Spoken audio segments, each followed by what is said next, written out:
Mi discurso de ingreso en la Real Academia de la Historia precisamente versó sobre historia y poesía. Y digo que tiene que ver con la Ilíada porque Aristóteles en su poética decía que los poemas épicos, los cantares de gesta, Homero en una palabra, era fundamental para la recreación de la historia primitiva de los griegos.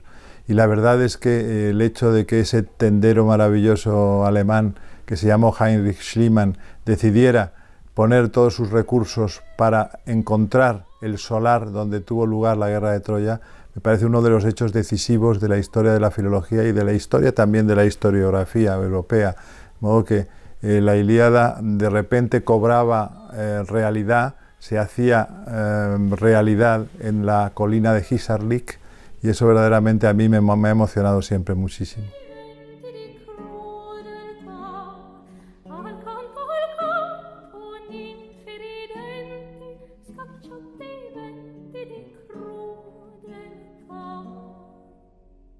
Sí, él había tenido unos orígenes muy humildes, pero en un momento dado de su vida había amansado una gran fortuna a base de comercio, a base de negocios en Holanda y en Rusia, y bueno, y acaba siendo pues eso, un aventurero, un arqueólogo que paga de su propio bolsillo sus propias aventuras y sus propias locuras. Al fin y al cabo él es un personaje muy propio de la época romántica, ¿no? Está obsesionado con estos mitos del imaginario popular. Hombre, yo creo que es el típico personaje de una novela bonita, muy buena, de aventuras. Cuando al final la aventura no es solamente un género, un tema literario o cinematográfico, yo creo que es la vida misma, es la esencia de los sueños, joder, es bueno, es lo que te apetece ver, lo que te apetece ser o lo que te apetecería proyectar en tu propia vida. Es una película de Spielberg, es el Arca Perdida, es Ulises, es Telémaco, es todo, es desde la Grecia antigua hasta los siglos venideros, pues yo creo que es el espíritu que ha hecho pues avanzar a este mundo. O sea, es lo bueno que tiene esta sociedad o pretendemos.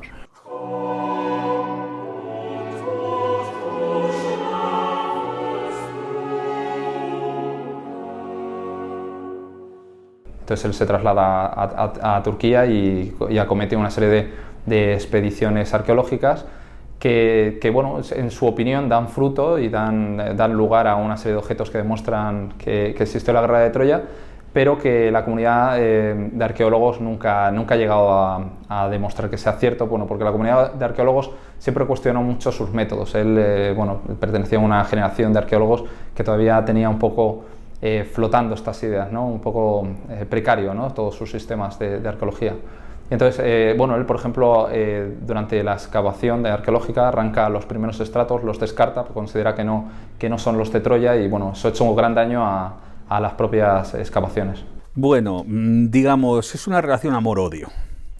Para empezar, Schliemann le consideramos que es un amateur, totalmente. Y su, digamos, metodología, aún para la época, por lo menos en las excavaciones del principio, la primera vez que entra en Troya, deja mucho que desear. De hecho, como sabéis se pasó. Él lo que buscaba es Troya 7 y llegó a Troya 12. Así. Y todo lo que encontraba tenía que ver con Homero. El famoso tesoro de Príamo es como 300 años más antiguo que la época de Príamo. Pues él enseguida decía, esto es Príamo. Pero ojo, tiene una cosa de una bofetada al mundo académico demostrando que existía Troya. Y eso no se nos debe olvidar. Por otra parte, tuvo el acierto de más adelante contratar a un auténtico arqueólogo, a Dörfeld, que después excavaría en Olimpia, y es uno de estos grandes arqueólogos alemanes de finales del 19, principios del 20. Es maravilloso, o sea, es sentirte el único que descubre una cosa olvidada, perdida en un sitio, vamos, desde las leyendas en casa, de los tesoros, de las guerras antiguas, había un manzano, no sé qué, o de los en América, hemos descubierto, y sobre todo yo me acuerdo las primeras emociones eran las excavaciones que íbamos con mamá, pues descubriendo la terra sigillata o descubriendo pequeños huesos, y luego viendo, pues eras el explorador más importante del mundo, no te hacía falta irte a las pirámides de Egipto, estabas en tu pueblo.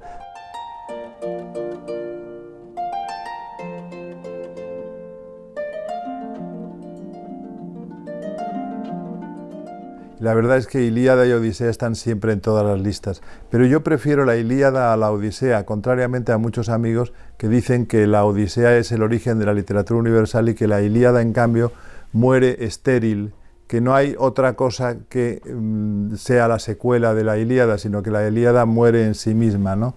Es completamente, diríamos, única e irrepetible. Y yo pienso que la belleza de la Ilíada es incomparable. Solamente la epopeya de Gilgamesh mesopotámica o solamente el Cantar de los Nibelungos germánico pueden compararse en intensidad épica a la Ilíada, que es uno de los lienzos en donde se proyecta mejor lo que significa ser humano y pertenecer a la especie.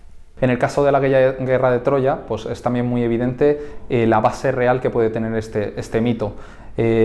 Básicamente podríamos interpretarlo como un conflicto entre esta Grecia continental, cada vez más pujante, y los territorios periféricos de Grecia, que es más relacionados con Asia y con la Asia Menor, donde se fueron dando una serie de conflictos comerciales, y de estos conflictos comerciales pues acabamos encontrando el mito de Troya, el mito de la guerra de Troya, que es eso, una confrontación donde Homero acaba introduciendo elementos divinos y fantásticos para que sea más atractivo el relato y trascienda a lo largo de los siglos. Lo que nos cuenta Homero es un poco complicado, porque Homero habla de cosas que sucedieron 400 años antes de su época, y entonces mezcla culturas, pero en el fondo hay algún tipo de historia real. Y los sitios están ahí.